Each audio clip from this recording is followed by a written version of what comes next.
State today. After President Cyril Ramaphosa's State of the Nation address on the 15th of March, South Africa is on high alert due to the COVID-19 coronavirus.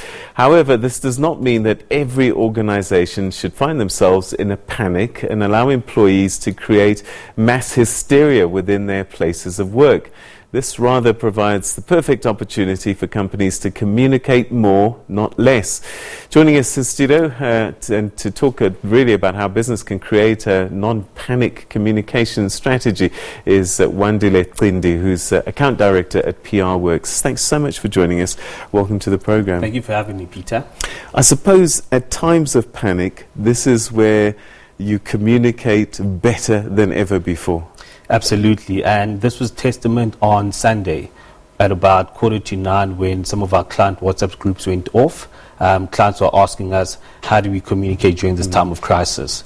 And I think at that point we realized that we had to almost put together a COVID-19 business in the box communication solution that will ultimately allow them to disseminate information to internal as well as external stakeholders as well. All right, let's talk internal first and then we'll do the external, because your clients also need to be communicated with. But let's start internally. Typically, what should be the communications be during this period of time? I think one, it needs to be quick. Secondly, it needs to be factual as well. I think a lot of employees are asking themselves, am I going to contract this particular virus? How do we go about ultimately safeguarding ourselves?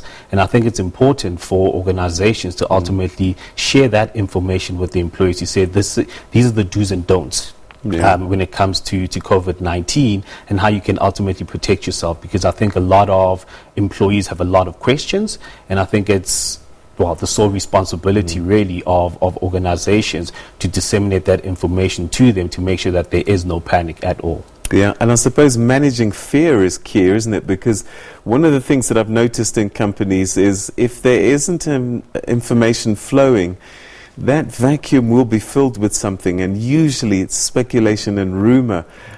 People start pointing fingers at each other and saying, I saw that Cindi character, I believe he was in Swaziland at the weekend, and it starts and it just spreads. Yeah, and I think that's why it's important for organizations to really lead the conversation and not necessarily allow employees to start spreading those rumors or start to gossip, essentially. So by leading the conversation, that's why I said it's important to be quick and to be factual. And it was important for some of our clients to ultimately do that, because I think by the time 9 o'clock hit, we had already prepared some communication solutions for them that they could then start disseminating to the employees, so that there isn't any of those rumors that are spreading from the office environment. All right, let me give you a scenario.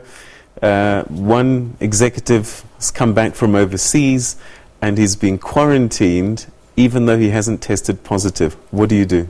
In that type of situation, I think one, you need to give continuous updates in terms of that particular executive to say, this is what's been happening, these are the steps and measures that we have taken as an organization to make sure that our executive, one, is safe and the people around that particular executive are safe.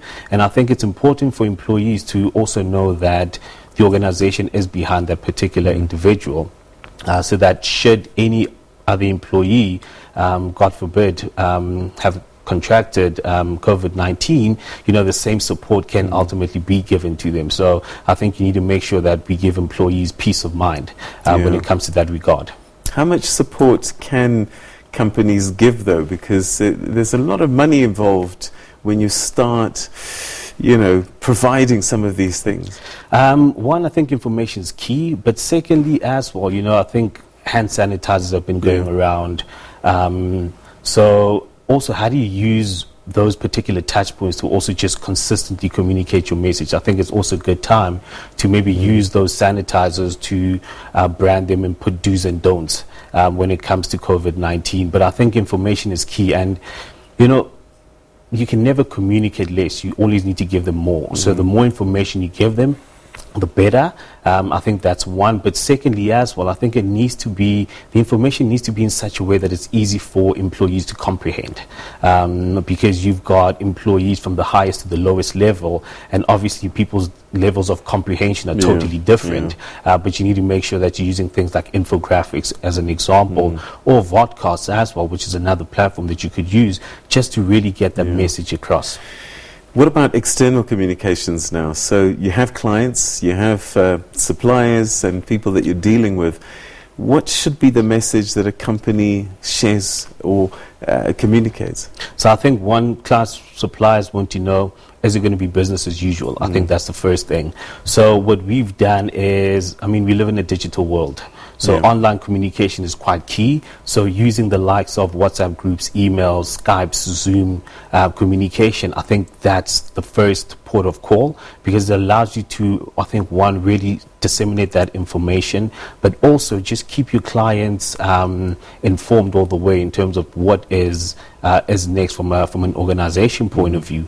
So I think those online tools play a pivotal role in terms of really giving clients, suppliers, customers peace of mind when it comes to the organization. All right, Wandile, I'm sure we could talk about this all evening, but unfortunately we've run out of time. But thanks so much indeed for those insights, and I think most powerfully, communicate as much as you can with your staff, and more is better than less, True. essentially. Fantastic. Thank you very much, Peter.